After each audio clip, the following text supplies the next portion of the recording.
Hello friends, welcome to JNC.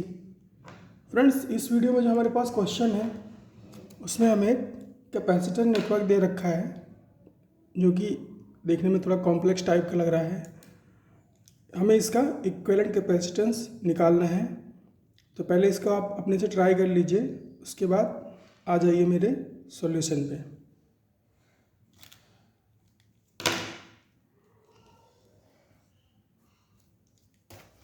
तो friends, बात करें अगर इसके सॉल्यूशन की, तो फ्रेंड्स इसको हम डायरेक्टली कैलकुलेट नहीं कर सकते, इसका कैपेसिटेंस है ना। इस क्वेश्चन में हम डायरेक्टली कैपेसिटेंस कैलकुलेट नहीं कर सकते। तो पहले हमें इस नेटवर्क को रिजॉल्व करना पड़ेगा, है ना। सीरीज़ और पैरेलल कॉम्बिनेशंस में रिजॉल्व करना पड़ेगा। तो इसके लिए फ्रेंड्स हम क्या करते हैं, पहले तो हम एक बैटरी कनेक्ट कर देते हैं। तो बैटरी कनेक्ट करेंगे तो क्या होगा फ्रेंड्स, यहाँ पर एक वोल्टेज V होगा और यहाँ पर एक वोल्टेज 0 होगा। तो फ्रेंड्स, अगर यहाँ पर वोल्टेज 0 है तो यहाँ पर भी वोल्टेज 0 होगा, क्योंकि बीच में कोई एलिमेंट नहीं है। तो इसी तरह से फ्रेंड्स, यहाँ पर भी वोल्टेज 0 होगा, यहाँ पर भी 0 होगा और यहाँ पर भी 0 होगा, क्योंकि कोई भी एलिमेंट प्रेजेंट नहीं है यहाँ पर। फ्रेंड्स, बात करें अगर अपर साइड की, तो यहाँ पर वोल्टेज V है ना। पॉजिटिव प्लेट पे वोल्टेज V है, ये पॉजिटिव प्लेट है, नेगेटिव प्लेट। तो पॉजिटिव प्लेट पे वोल्टेज V है, तो यहाँ पर भी वोल्टेज V होगा। तो फ्रेंड्स, यहाँ पर भी वोल्टेज V होगा, क्योंकि बीच में कोई भी एलिमेंट प्रेजेंट नहीं है। यहाँ पर वोल्टेज V होगा। यहाँ तो फ्रेंड्स नहीं जा सकते हम, लेकिन यहाँ से यहाँ और यहाँ के बीच में कोई एलिमेंट प्रेजेंट नहीं है, तो यहाँ पर भी वोल्टेज V हो जाएगा। अब देखेंगे फ्रेंड्स हम कौन सा आइसोलेटेड नोड है, आइसोलेटेड नोड कौन सा प्रेजेंट है। तो फ्रेंड्स, एक ये वाला नोड जो है ये आइसोलेटेड है, ये आइसोलेटेड है। अब देखो, ये वाला प्लेट, ये वाला प्लेट और ये वाला प्लेट किसी से भी कनेक्ट नहीं है, तो ये वाला नोड आइसोलेटेड है। इसके अलावा ये वाला नोड है, इसको देखो, तो ये वाली प्लेट, ये वाली प्लेट और ये वाली प्लेट जो कनेक्ट है वो किसी से भी कनेक्टेड नहीं है, तो ये भी आइसोलेटेड नोड है। तो हमारे पास दो आइसोलेटेड नोड है, तो वहाँ पर हम वोल्टेज मान लेते हैं x और y, x और y। तो हमारे पास कितने वोल्टेज हो गए, एक तो V, दूसरा 0, तीसरा x और चौथा y। हमारे पास 4 वोल्टेज हो गए।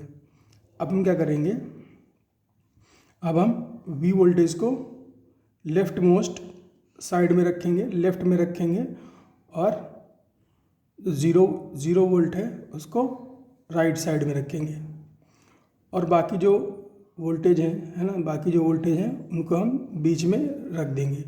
अभी यहाँ पर हमारे पास 2 हैं, तो हम 2 को रख दिए, हमने 2 को रख दिया है। अगर 3 होते तो हम 3 को इस तरह से रख देते, x y z के फॉर्म में रख देते। यहाँ पर V रखते और यहाँ पर 0 रखते। ये फ्रेंड्स तरीका जो है, जनरल अप्रोच है, इसको आप याद रखिएगा। तो फिलहाल हमारे पास 2 वोल्टेज हैं जो बीच में रखने के लिए x और y, इनको हमने रख दिया। अब हम क्या करेंगे, अब हम देखेंगे कि वोल्टेजेस के बीच, डिफरेंट वोल्टेजेस के बीच कितना कैपेसिटेंस कनेक्टेड है। तो पहले हम देखेंगे जो नियर बाई वाले वोल्टेज है उनके बीच, जैसे कि V और x, V और y।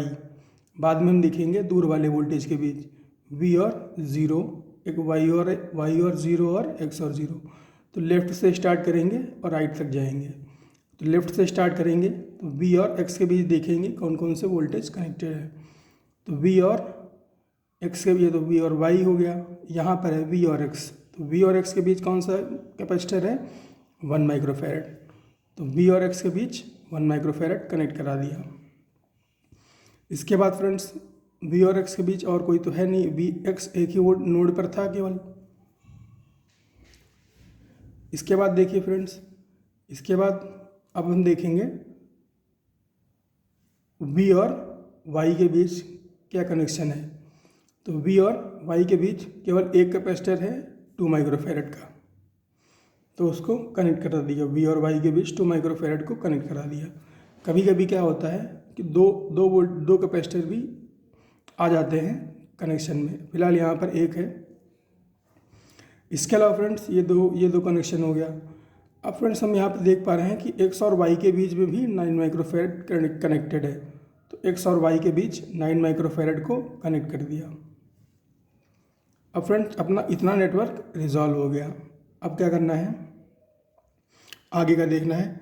तो V और 0 के बीच कितना है, V और 0 के बीच 8 माइक्रोफैरड, तो V और 0 के बीच 8 माइक्रोफैरड कनेक्ट करा दिया है ना, 8 माइक्रोफैरड कनेक्ट करा दिया और यहाँ पे इसको आइसोलेट कर दिया है ना, इससे अलग कर दिया, 8 माइक्रोफैरड कनेक्ट करा दिया। उसके बाद x और 0 के बीच में 6 माइक्रोफैरड है, तो x और 0 के बीच में 6 माइक्रोफैरड को कनेक्ट करा दिया। फिर y और 0 के बीच 12 माइक्रोफैरड है, तो y और 0 के बीच 12 माइक्रोफैरड को कनेक्ट करा दिया। अब फ्रेंड्स हम देख रहे हैं कि ये नेटवर्क अभी भी कॉम्प्लेक्स है, क्यों, सीरीज पैरेलल में प्रॉपर आया नहीं है, लेकिन फ्रेंड्स ये एक व्हीटस्टोन ब्रिज बना रहा है ना, व्हीटस्टोन ब्रिज बना रहा है। तो फ्रेंड्स हम चेक करेंगे कि अगर ये व्हीटस्टोन ब्रिज जो है, फ्रेंड्स ये 8 माइक्रोफैरड को अभी मत देखिए, अभी केवल इस रेक्टेंगल को देखिए है ना, इस रेक्टेंगल को देखिए, ये 1, 6, 12 और 2 को देखिए, और ये 9 माइक्रोफैरड, तो ये एक WSB है। अगर ये बैलेंस होगा तो ये 9 माइक्रोफैरड हट जाएगा, अगर ये बैलेंस्ड होगा तो 9 माइक्रोफैरड हट जाएगा। तो चेक करते हैं, ये A है, इसको A बोल दिया, इसको B बोल दिया, इसको C बोल दिया, इसको D बोल दिया। तो अगर CAB है ना, CAB और CAC का रेशियो बराबर हुआ CBD और CCD के, है ना, तो ये ब्रिज जो है बैलेंस ब्रिज हो जाएगा। तो CAB upon CAC equal to CBD upon CD हुआ, तो काम बन जाएगा। CAB A और B के बीच कितना कैपेसिटेंस है, 1 माइक्रोफैरड, रख दिया वैल्यू। AC के बीच 2 माइक्रोफैरड रख दिया, इक्वल टू 6 है ना, BD की वैल्यू के बीच कितना कैपेसिटेंस है, 6 माइक्रोफैरड रख दिया, डिवाइड बाई CD के बीच कितना है, 12 माइक्रोफैरड रख दिया। तो ये 1/2, ये 6/12, ये कितना हो गया, 1/2, दोनों बराबर। क्योंकि दोनों बराबर हैं तो क्या होगा, क्योंकि दोनों बराबर हैं तो x और y जो है, जो कि पोटेंशियल है, वो बराबर हो जाएंगे, that is V equal to VC। और अगर दोनों दो पॉइंट के बीच का पोटेंशियल बराबर होता है, दो पॉइंट के बीच का पोटेंशियल बराबर होता है, तो उसमें करंट कितनी फ्लो करती है, 0, है ना, करंट फ्लो करती है 0। करंट फ्लो करेगी अगर 0, तो उसके बीच में कुछ भी लगा हो कोई फ़र्क नहीं पड़ता, रजिस्टर, कैपेसिटर, इंडक्टर, कोई फ़र्क नहीं पड़ता। तो हम इस 9 माइक्रोफैरड को हटा देंगे, 9 माइक्रोफैरड को हटा देंगे, 9 माइक्रोफैरड को हटा देंगे, तो ये 1 माइक्रोफैरड, 6 माइक्रोफैरड के सीरीज़ में आ जाएंगे। तो ये 1 माइक्रोफैरड, 6 माइक्रोफैरड को सीरीज़ में लिख दिया, और ये 8 माइक्रोफैरड तो पहले से था, तो 8 माइक्रोफैरड को वैसे का वैसा छोड़ दिया। और ये 2 माइक्रोफैरड, 12 माइक्रोफैरड सीरीज़ में आ जाएंगे, 2 माइक्रोफैरड, 12 माइक्रोफैरड सीरीज़ में आ गए।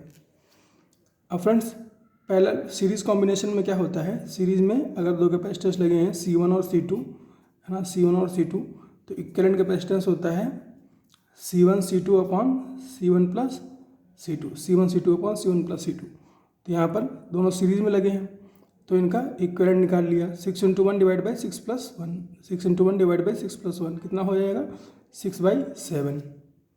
इसी तरह 2 और 12 का निकाल लिया इक्विवेलेंट, कितना हो जाएगा, 2 × 12 डिवाइड बाई 2 + 12, तो 24 डिवाइड बाई 14, 12/7।